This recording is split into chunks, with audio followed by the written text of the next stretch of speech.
सोचिए जरा एक ऐसी जगह के बारे में जो पूरी तरह से बर्फ की चादर से ढकी हुई है, लेकिन उसी बर्फ के नीचे हमारी आज की दुनिया का भविष्य छिपा है। जी हाँ, हम बात कर रहे हैं ग्रीनलैंड की, जो आज एक बहुत बड़े जियोपॉलिटिकल यानी भू राजनीतिक टकराव का सेंटर बन गया है। पर ऐसा क्यों है? चलिए इसी को समझते हैं।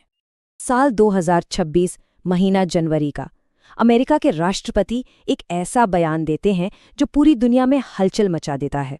वो कहते हैं, हम ग्रीनलैंड पर कुछ करने जा रहे हैं, चाहे वो इसे पसंद करें या ना करें। इस एक बयान ने एक बहुत बड़ा सवाल खड़ा कर दिया। आखिर ऐसा क्या है इस बर्फीले द्वीप में कि अमेरिका उसे किसी भी कीमत पर हासिल करना चाहता है?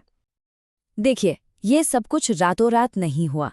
इसकी शुरुआत तो 2019 में ही हो गई थी, जब पहली बार ग्रीनलैंड को खरीदने की बात उठी थी। लेकिन 2026 आते आते ये एक छोटा सा विचार एक बहुत बड़े अंतर्राष्ट्रीय संकट में तब्दील हो गया, जिसने अमेरिका और उसके अपने सहयोगियों को ही आमने सामने लाकर खड़ा कर दिया। तो इस पूरे टकराव की जड़ क्या है? सबसे पहला और सबसे बड़ा कारण है ग्रीनलैंड की लोकेशन, मतलब उसकी रणनीतिक स्थिति, जो उसे आर्कटिक का सबसे कीमती इनाम बनाती है। इसे समझने के लिए 3 बातें जानना जरूरी हैं। पहली, ग्लोबल वार्मिंग की वजह से आर्कटिक की बर्फ पिघल रही है, जिससे व्यापार के लिए नए और छोटे समुद्री रास्ते खुल रहे हैं।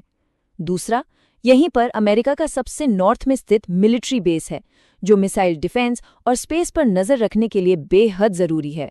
और तीसरा, ये जगह नाटो के लिए भी बहुत अहम है, क्योंकि यहाँ से अटलांटिक महासागर में रूस की नौसेना की हर हरकत पर नजर रखी जा सकती है। लेकिन रुकिए, कहानी सिर्फ लोकेशन की नहीं है। असल खेल तो उस चीज का है जो इस बर्फ की मोटी चादर के नीचे दबी हुई है। एक ऐसा खजाना जिस पर हमारी पूरी मॉडर्न टेक्नोलॉजी टिकी हुई है। हम बात कर रहे हैं रेयर अर्थ एलिमेंट्स की।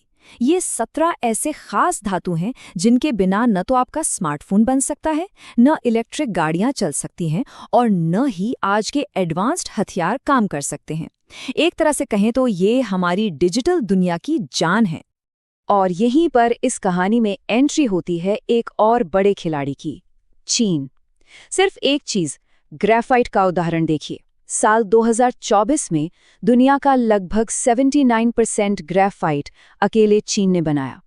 ये आंकड़ा दिखाता है कि अमेरिका और बाकी पश्चिमी देश इन जरूरी खनिजों के लिए चीन पर कितने ज्यादा निर्भर हैं। और ये निर्भरता एक बहुत बड़ी रणनीतिक कमजोरी है। और ठीक यहीं ग्रीनलैंड इस पूरी पहेली का सबसे अहम हिस्सा बन जाता है। रेयर अर्थ एलिमेंट्स के भंडार के मामले में ग्रीनलैंड दुनिया में 8वें नंबर पर है। अमेरिका के लिए ये चीन पर अपनी निर्भरता खत्म करने और सप्लाई चेन को सुरक्षित करने का एक सुनहरा मौका हो सकता है। सुनने में तो ये सब बहुत अच्छा लगता है ना, कि बस जाओ और खनिजों को निकाल लो। लेकिन क्या ये वाकई इतना आसान है? असल में बिल्कुल नहीं। जमीनी हकीकत बहुत ज्यादा मुश्किल और चुनौतियों से भरी है। ग्रीनलैंड में माइनिंग यानी खुदाई करने के रास्ते में 4 बहुत बड़ी रुकावटें हैं। पहली, वहां का बेहद ठंडा और कठोर मौसम। दूसरी, सड़कों और बंदरगाहों जैसी जरूरी सुविधाओं की भारी कमी। तीसरी, वहां रहने वाले लोगों का विरोध। और चौथी, अस्थिर सरकारी नियम।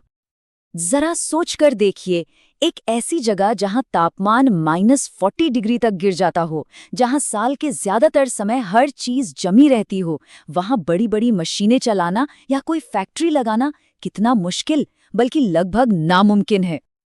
और ये आंकड़ा तो और भी हैरान करने वाला है।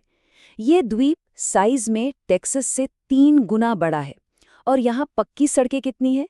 सिर्फ 93 मील। अब आप ही सोचिए, बिना सड़कों और बंदरगाहों के खदान से निकाले गए खनिजों को दुनिया तक पहुंचाएंगे कैसे? और इन सबसे ऊपर हैं वहां के लोग। उनका एक बहुत मशहूर नारा था, यूरेनियम नहीं। इसी एक नारे की वजह से 2021 में वहां की सरकार तक बदल गई। सीधी सी बात है, वहां के लोग अपने पर्यावरण को लेकर बहुत जागरूक हैं और किसी भी कीमत पर उसे नुकसान नहीं पहुंचाना चाहते। और हुआ भी यही।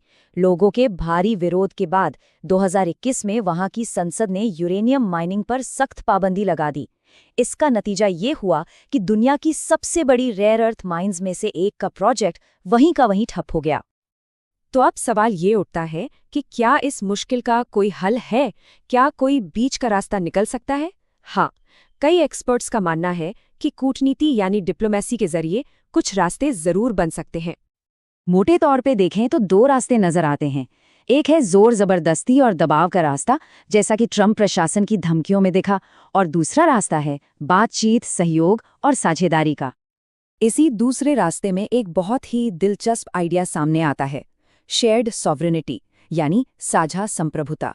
इसका मतलब क्या है? आसान भाषा में समझें तो एक देश अपनी आज़ादी पर कोई आंच आए बिना आपसी फायदे के लिए किसी दूसरे देश के साथ अपनी सत्ता के कुछ हिस्से साझा कर सकता है, जैसे सुरक्षा या आर्थिक विकास के लिए। और हाँ, ये सिर्फ किताबी बातें नहीं हैं। इसका एक जीता जागता उदाहरण है डिएगो गार्सिया द्वीप। वहां ब्रिटेन ने द्वीप की संप्रभुता तो मॉरिशस को सौंप दी, लेकिन अपने मिलिट्री बेस का कंट्रोल 99 सालों के लिए अपने पास रखा। ये दिखाता है कि सुरक्षा और संप्रभुता के बीच एक बैलेंस बनाना मुमकिन है, और हो सकता है ग्रीनलैंड के लिए भी कुछ ऐसा ही मॉडल काम कर जाए। तो आखिर में सवाल यही बचता है, क्या ये भू राजनीतिक टकराव एक रणनीतिक साझेदारी में बदल सकता है? क्या बातचीत और साझा निवेश धमकियों और दबाव पर भारी पड़ेंगे? सच तो ये है कि सिर्फ ग्रीनलैंड ही नहीं बल्कि पूरे आर्कटिक का भविष्य इसी एक सवाल के जवाब में छिपा है।